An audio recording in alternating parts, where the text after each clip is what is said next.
Life was hard for everyone who called these parts home.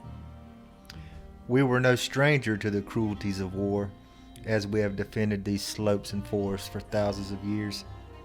But the exceptional brutality that haunts me from my childhood, as I try to forget the faces of the raiders who murdered my family, has forced me on my journey that begins now, as I vow to never be weak and powerless again.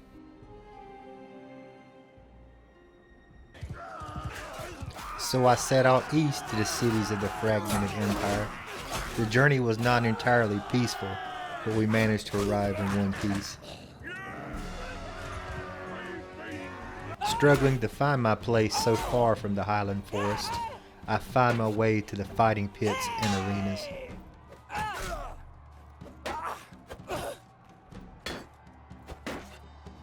My prowess for violence was well rewarded, as I managed to earn enough coin to hire a small retinue of sellswords to seek their fortune with me.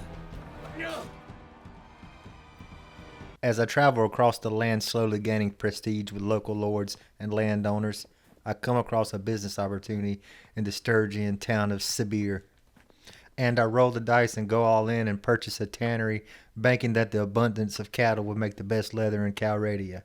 This hunch soon pays off, as my salaries were no longer a burden, and my ragtag bunch of sellswords slowly transform into a small army.